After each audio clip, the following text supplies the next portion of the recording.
Welcome to the Energetically You podcast, where we will be talking about healthy habits, abundant mindset, and optimal wellness. I'm your host, Megan Swan, creator of the Sustainable Integrated Wellness Approach.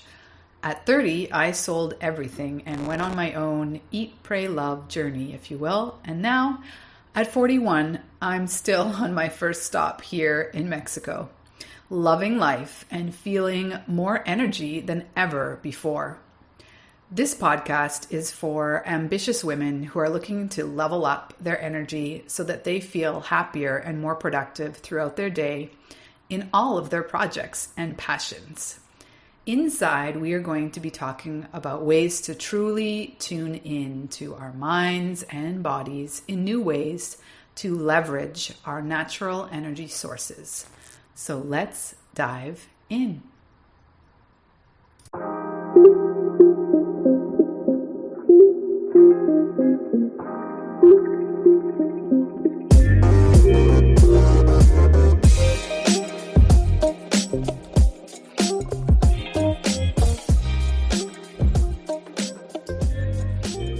Hi there, my name is Megan Swan. I am a wellness and mindset coach.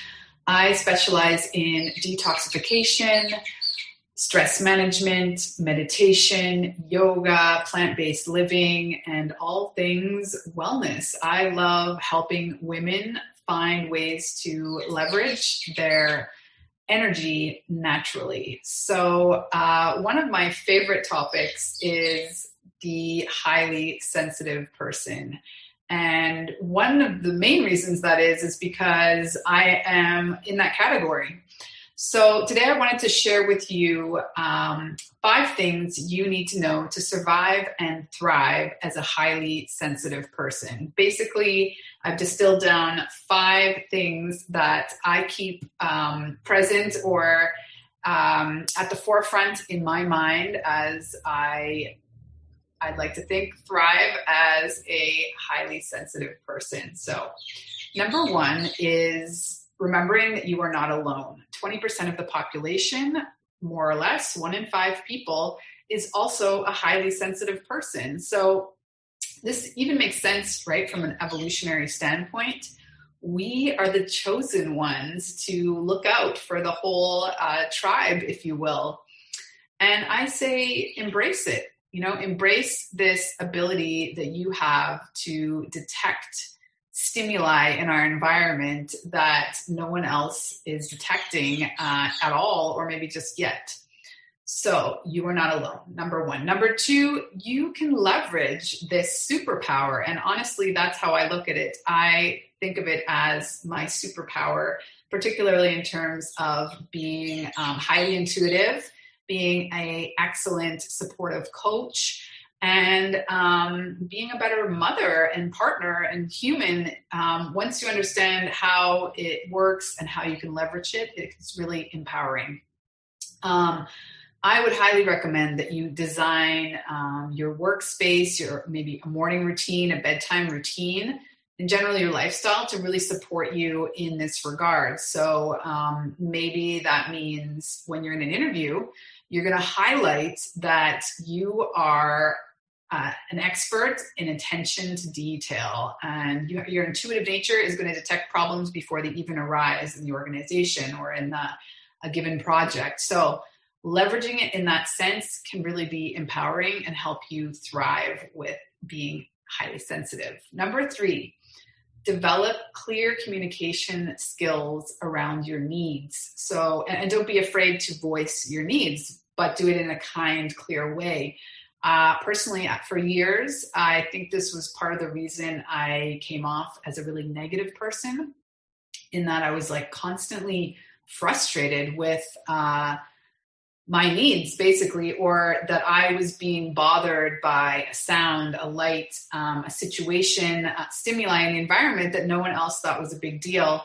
And I would mostly just get frustrated and sort of go down a negative spiral instead of being active in problem solving. How could I mitigate my environment or, shift how I'm showing up so that it is easier for everybody, and also that I'm not as bothered by these things, right? Like pretty much everything is a perspective. So you can just focus on being bothered, or you can be more proactive and anticipate that, for example, let's say you're going to a concert, you probably don't want to be in the front row. You don't want to be closest to the speaker because that's going to be too intense for you.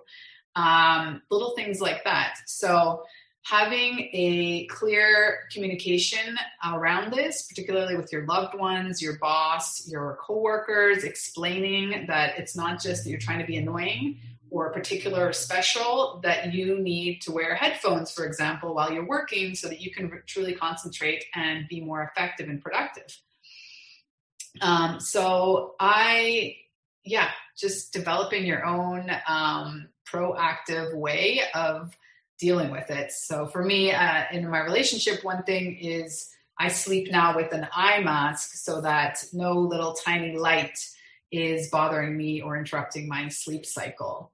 So that's something that I can do and take the onus off my husband of needing to shut off every single light before he goes to sleep.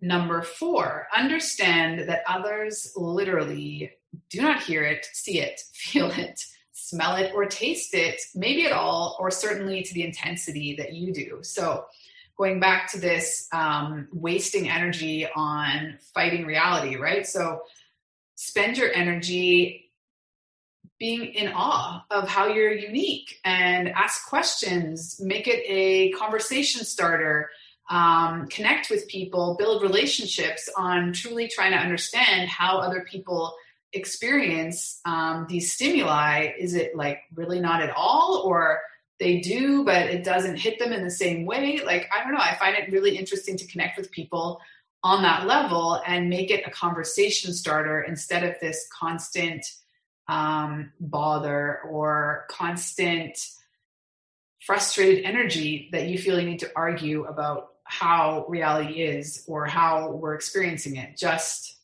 embrace that you experience it differently and use it as a great conversation starter. Number 5, find your people. So I think one of the amazing things about social media is that it's still social. So you can pretty much search engine anything these days, and finding your people is one of them. I mean, let's think of what type of person or what do highly sensitive people gravitate towards. Maybe they like reading books more, so they're in a book club, or maybe they are Reiki masters because they are already more in tune to how much more sensitive they are to energy and all other stimuli in the universe. So just getting creative about finding a social support network that really like you feel like you are seen and heard as a highly sensitive person. And that can be really important to feeling like you're thriving and not just surviving. So find your people. So I leave you with that. I hope that was helpful. I'm always thrilled to talk more about this subject as a highly sensitive person, and I look forward to hearing from you. You can connect with me on Instagram at Megan Swan Wellness, or find me through my website, which is just meganswanwellness.com. Thank you. Have a wonderful day.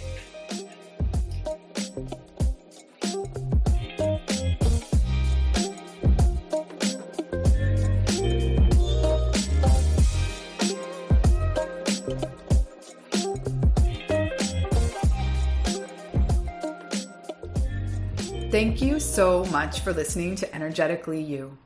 I hope that this episode has helped you to tune into your natural energy sources so that you feel more energized and focused throughout your day. If you enjoyed the episode, please take a second to rate and review. Each review helps us to help more ambitious women just like you accomplish their goals. Don't forget to take a screenshot, share it on social, or in your Instagram stories, and tag me at Megan Swan Wellness. See you soon.